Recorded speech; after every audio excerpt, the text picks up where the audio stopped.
Hello, Music Multiverse listeners, and welcome to Beyond Your Radio. And thanks for joining me once again on Album Review Saturdays 2025. This is episode 29. I'm your host, Mark Kuligowski, and I'm alone again this week. This woman takes more weekend vacations than I'm really prepared to let slip by. I think next week it's time for a dark thrash metal and acid jazz week. Take that, Deb. Nah, I'm kidding. Or am I? Every single week we do this. Three albums that I put out on the website that I write the articles intensely about using no AI, using just what I hear, how I hear it, and sometimes some musical sources from my friends on Twitter, depending, as well as record companies that I follow. And of course, on this show, I do those three, sometimes joined by Deb Armitage Chicks Maloney, but today I'm alone. And then we always put some extras on here, and today I've got 4 extras or 5. I can't even remember now. If you're new to the channel, it's okay. I promise you, you can stay with us. You'll learn something. You'll find something. There's always something for you. Click the subscribe button because, come on, don't we not entertain people? And of course, it's all about the music. Comments are welcome. Keep us in line. Let us know what you're thinking, what you're feeling, what you've been listening to when it comes to new albums this year, 2025. It's been a blitzkrieg, and it continues to be that way. There's just so many albums to choose from as the list gets bigger and bigger and more daunting, even as we look back at what we've been unable to listen to. So I kept this week pretty close to the Just Release Fest in some cases. I dispense with a lot of those albums that I've been meaning to get to that aren't in the comfortable wheelhouse, don't have enough maybe marketing play, and just kind of fell into my lap. So let's jump in with both ears on an album that's just completely in a stoner dexterity and funk that is all their own. An absolute earbuster in a variety of sound and integrity in delivery, including the 74-year-old vocalist that hasn't lost that vim, vigor, and Jagger-esque moxie. I'm so glad that the band is back together, so to speak. Next up, we drink up some really powerful I don't know what he is, tripped out juices of the past. Coincidentally from Poland. I've been, it's a Poland week.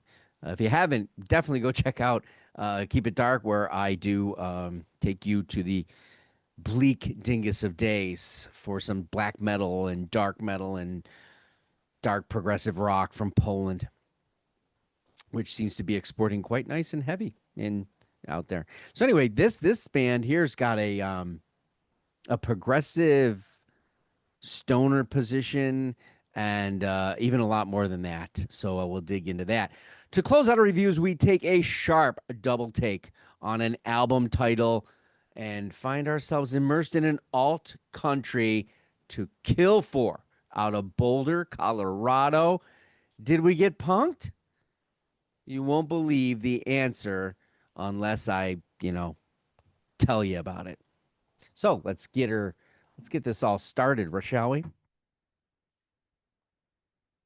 Which? Yeah. When you see that title, what the hell are you thinking? Were you thinking Black Sabbath, riff occult manifestations, or lyrical madness? Maybe you thought groovy pent-up stonerism that was going to psychedelically wash your soul. I like what you're thinking. And which knows how to sell you on their name and their beautifully packaged latest album, some decades in the making. That's right. This is not some new stoner band or brand new music collective. Nope. This is Witch, the actual band that got to call themselves Witch from the 1970s. Don't believe me? Yeah, you probably believe me. Anyway, but you can look it up. This is a Zamrock band from Zambia. And this is really cool cultural psych funk with interesting Dorsian arenas when it needs to be applied in the organ. And of course, African rhythmic speciality. They even found a way to incorporate English vocal and a pop sensibility to get the catchiness that was required to kind of give them several albums in the 70s, which one that started it all was 72's introduction. I would highly recommend that, which you hear some Jimi Hendrix influences on the guitar, all the way to the 80s when they were forced to disband because the economic collapse of Zambia. Now, not only that, you had the troubling culture, authoritarian government coming in, which is always, you know, when you get government distortion, it's distortion is usually better served in the audio music arena. In fact, vocalist Jagari wasn't even with the band in the two 80s albums before the disbanding of the band. He had left already at that point. But this whole culmination of what happens is the coolness of the storyline. It makes for this album to be much more compelling when we talk about it because it's from today. Jagari, yes, he's got that name like Jagger, and there's a reason for that. He took to teaching to survive, but once someone got the fever for the sound and the stage and it all, you can go 20 years, 30 years, in this case 40, and you come back to it. Even if you're from Zambia, they will find a way to return to the scene of the greatest crime. Enter a reunion tour in 2012 to play because of Zamrock kind of making another pass through England as well as the United States. Let's face it, music like this with the expressions of psychedelia always find their way to re-exposure because of their classical nature in classic rock. It becomes this great meeting place for some of them to return to their first love and passion. Zango, which means exactly that, the meeting place, from their 2023 album that I actually reviewed on for Beyond Your Radio in 2023 with honorable mentions. And it was our first Witch album that I had ever heard. So if you're today watching this going, Witch, I did this in 2023 to go back to 72. So where are we with Sogolo, this record? We're smitten again, but this time having this a year to keep the juices flowing. Oh, we're going to be talking about juice later because that's kind of funny. Which has hit a home run here, revitalizing, but also brilliantly kind of pushing this into a stoner realm that's a little bit heavier. The desert fusion that pops. Yeah, you got some pop in there. Grooves and swaggers. Yes, he's got moves like Jagger. He's got that vocal like Jagger, his delivery, his naming. Jagari really has a confidence here that the band itself probably hasn't felt in a very long time. Sogolo is deeper with progressive attitudes here and kind of considerably concentrating on the need to fill the sound and production from start to finish, where that might not have been when you listen to those 70s records, might not have been completely and utterly true.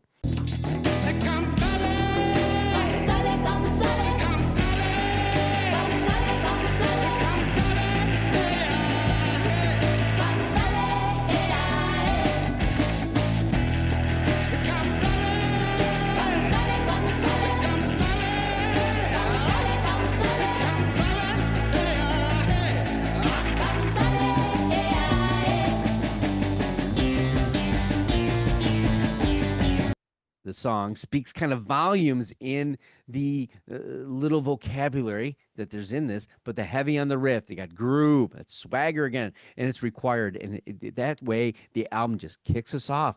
Got psychedelic, rhythmic, stoner, rock, funk mood. Brilliant. It's a great way to start. Then we get blasted with fantastically catchy bass line that seems like it's propelled by Les Claypool's followers, maybe. They didn't move from Hendrix, but kind of collected up a little Santana and even pieces that might have been influenced by some past tentacles of the Ozark level, if you will. Not to mention a Zambian shaft strut. And when I'm talking about shaft, you know what I'm talking about.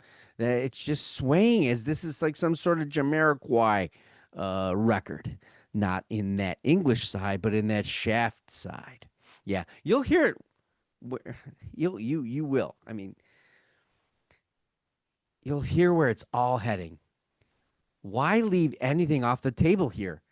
You know, let it all hang out. You're a Zamrock extraordinary band that survived region, politics, economic collapse, and you've got your second shot at the at this all from the 70s where you're actually out of that in the same age bracket of the 70s. So, yeah, get totally devoted and bring in psych reggae blending, splatter the rich color of tapestry worthy of our ears, as well as this cover art. Got it all on there. Absolutely an album that will surprise the hell out of you. And if it doesn't, I don't know what to tell you. They nailed the sound down, brought it together in a platitude that suggests being easy or laid back, but also punchy and feverishly where it needs to, as well as bewildering at some really great moments, I assure you. The only critique I have is the closing track, which seemed to meander a bit, but maybe it's placed purposely as a lament to completion of a journey spent, or maybe it's more acronym based in that they do intend to cause havoc. And this is great havoc. Now, if you don't know, which is an acronym for we intend to cause havoc. Next up is Atom Juice. Now, again, I told you we were going to do juice again. There are two worlds battling for Atom Juice. And their name, Atom and Juice, seems to be part of this, but I have no proof. This is just me thinking this. First, let's talk about the atom side of this. Chemical construction, energy, nature of the band. If you love your Pink Floyd, well, you're going to have areas that shine on, you crazy lovers.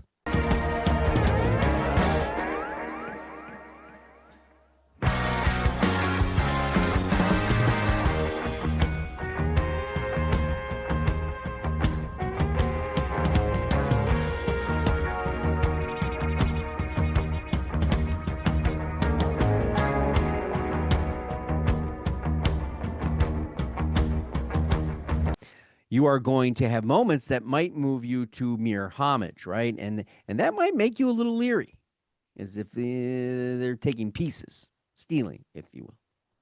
But it's the movements that bridge the progressive expression and the psychedelic and stoner moment that builds in a lot of areas that will definitely change your audio perspective. Now, it's got space and mood, but it's not afraid to take the chemical and use it in a more rock and even stoner-like passion in the instrumental missions that allow this 40-minute, only 6 songs album to shine brightly. The juice part, right? It's the flow of the vocal nature, which does utilize an ethereal approach that brings us back to Floyd in its construct and architecture, and that is done so carefully that it becomes wonderfully balanced and kind of like an adult beverage concoction that kind of delights every sip, and then at some point you're just like, I have to guzzle it. Then there's the creative juices we can talk about on this record. It seems to be the mediator, kind of allowing this all to run perfectly and differently and uniquely within the songs, as well as from the start to the finish of the album. So not only the start to finish of the album, but every song has this conflict going on. The amount of creativity being placed into Atom Juice is sort of remarkable. Not only do we have this progressive delivery that has a David like chiseled model, but we also got this groove essential that's being poured into it against it almost like Aja, a Steely Dan kind of thing, meets some sort of cosmic blues. It's stunning. It's got funky, it's meaty with where within what started off as having a more melancholy beginning when we first heard this record. But then as you move on, you're amazed by this particular song, Sexy Frogs. Now, then we all know there's nothing sexy about frogs. So, how are they pulling this off? They appreciate the need for trippiness amidst the progressive fusion and stoned like rock expressions that are going on. Um, all of this is elementally done in long tracks that seem to be single journeys themselves, while still kind of fitting the cohesive structure of the whole record. And that's kind of where I am here with this record. I find it totally engaging. I don't feel that they're trying to dupe you. um I got ELO on this a little bit. I got some Moody Blues. Obviously, said Steely Dan and Pink Floyd is heavy, no question. But okay. There's even flute. I got some, a little Jethro Tull there, but I don't think it's on the darker side. It's more of a laid back position. There's featured guitar work and solo work that knows exactly where that improv space is provided, and the production of the record impeccably flows with this. When we kick off the final track, Honey, I'm even more thrown as it appears that they were able to even come to manifest early The Who and the Beatles in mind. If you catch my Weed Peckerian drift and riff, it's like the Elder States albums of the Beatles, the older ones. It has that sensibility to it, but the placement fits very, very well. This is a perfect ending to a very good album that showcases a serious band that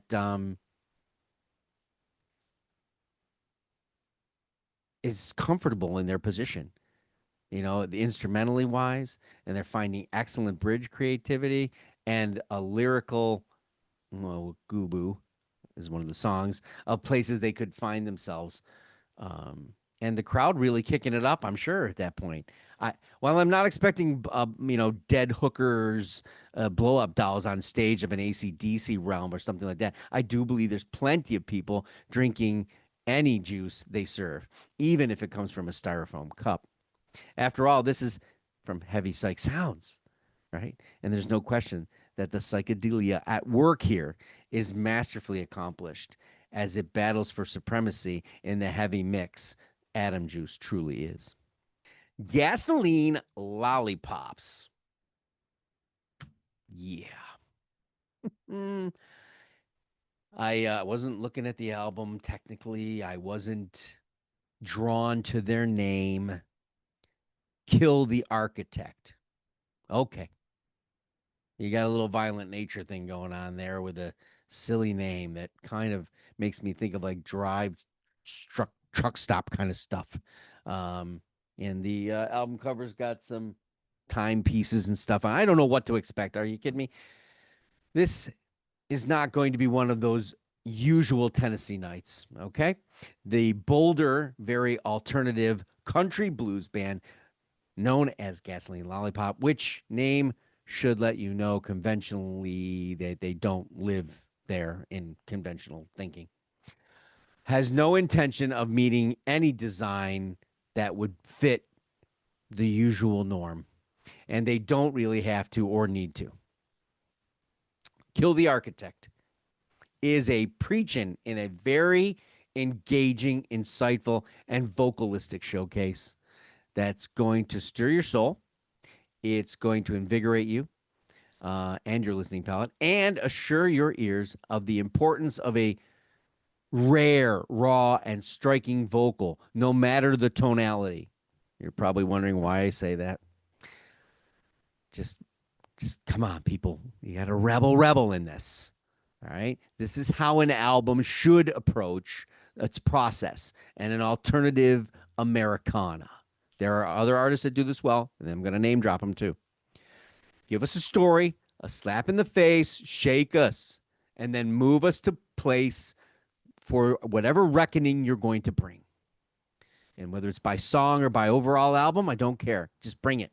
Make it the lead so that it has this grand expression and suck us back in again and again because we know there's more that we missed or need.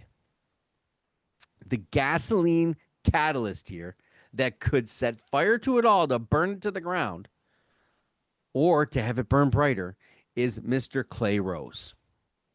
The songwriter here is just magically accomplished, very connective in the way it's structured, and probably much like a novel in the way it's described, the scene planning, feeling of it all, the details.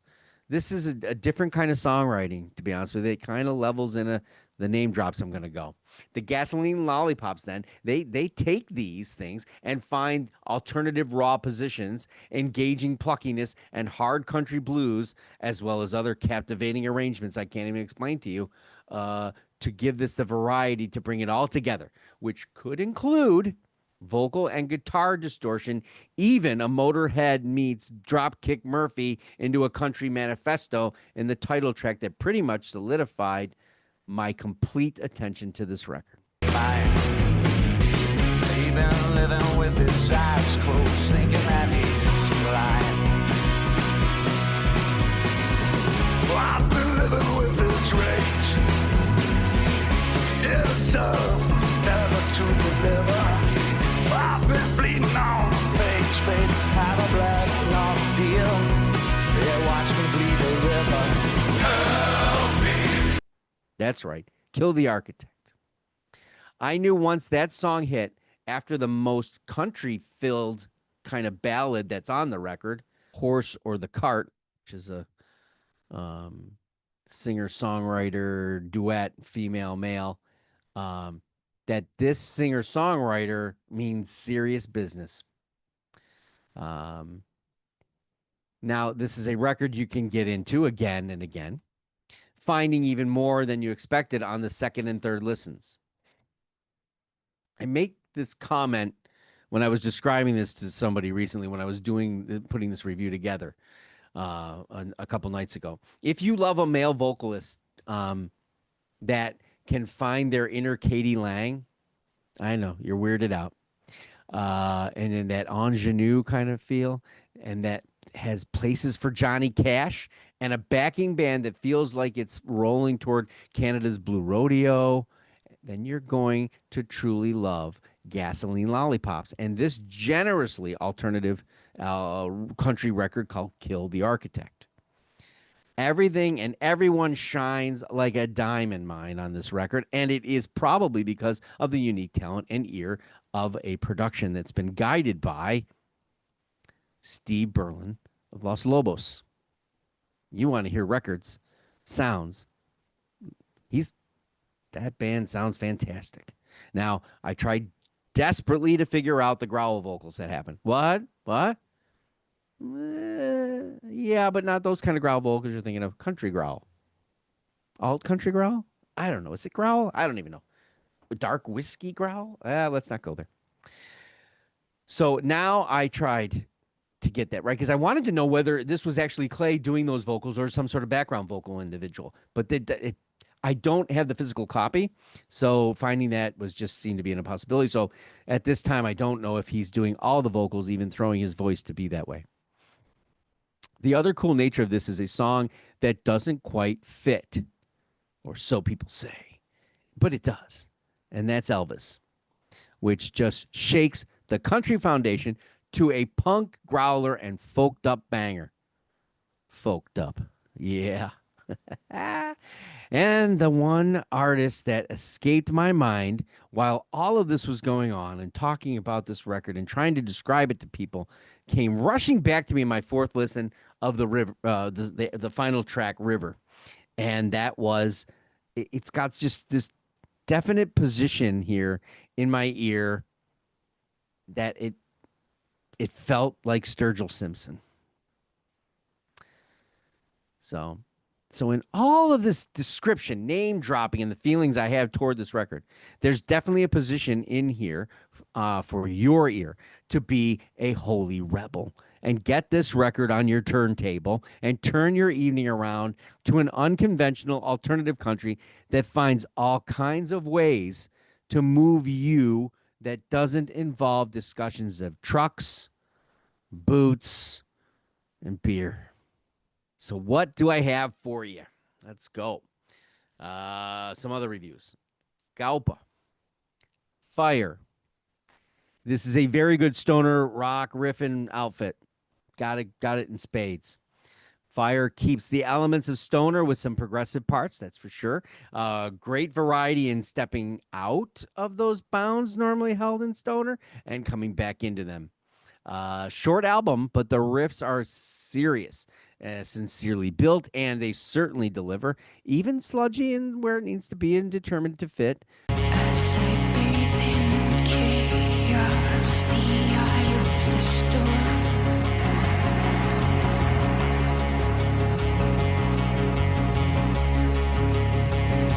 Thought it'd be useful in this form.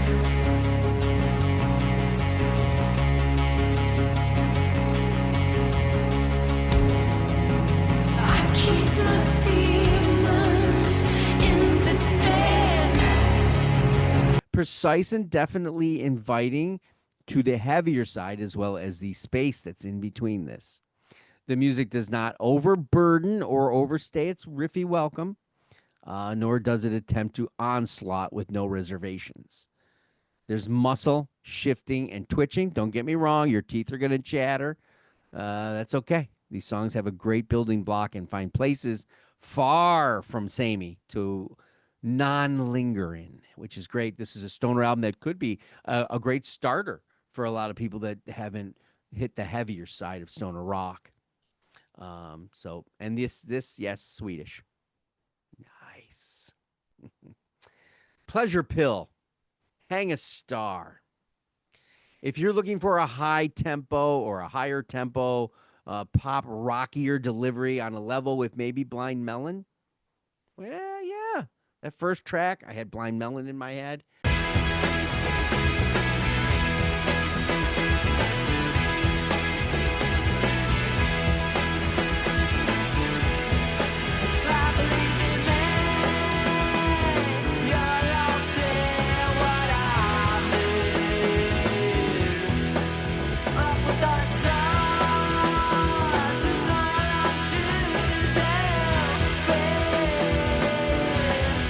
I think you might be onto something with this one, right? But Hang a Star seems to want to be an all-inclusive kind of produced band.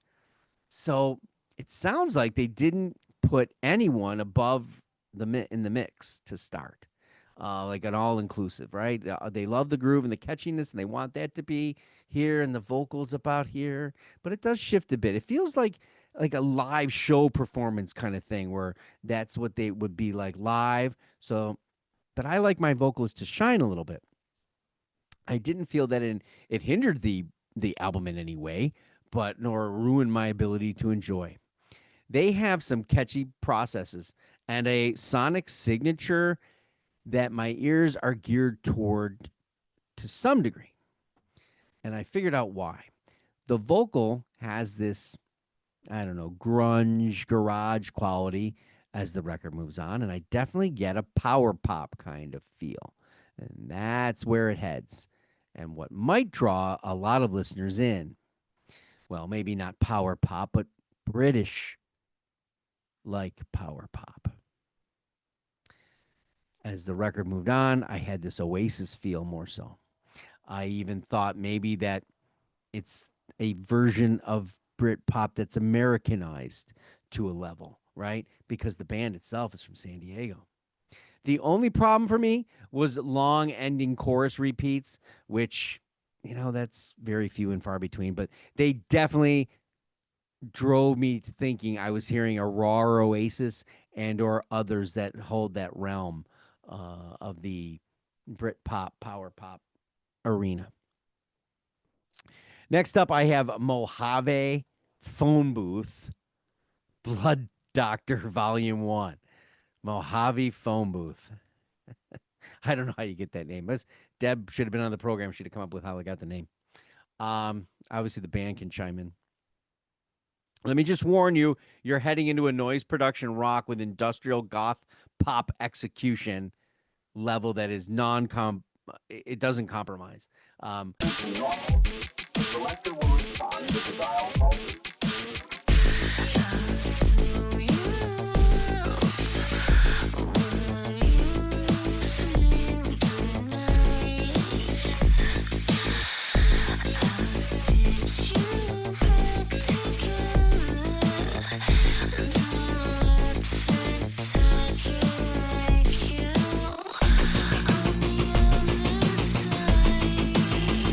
When you hear Mojave Phone Booth, I know you were thinking, "Oh my God, another stoner record you're gonna do." Oh, no, no, no, no.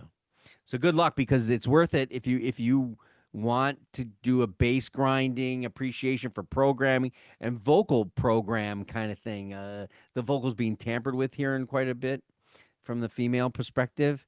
There's a lot of audio tension in that vocal, sort of like a the album Sonic Yahad from Snake River Conspiracy.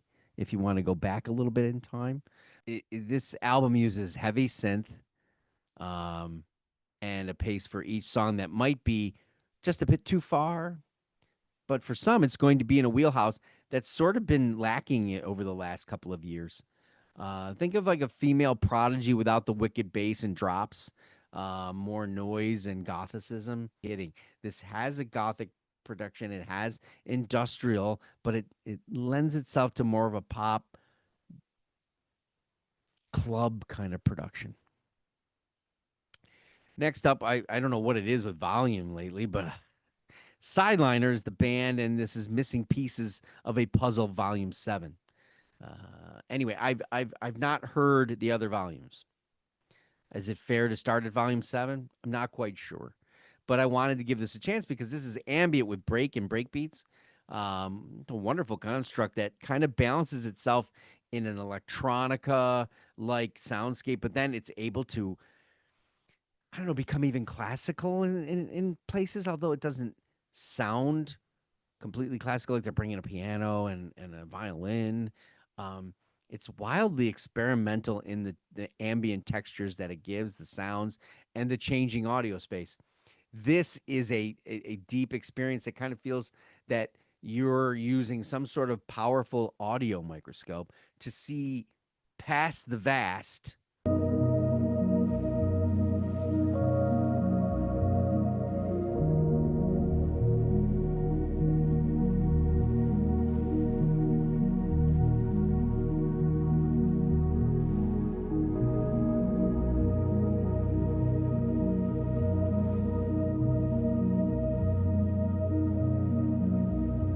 And into an audio experience that is taking shape on its own, at its own organized will.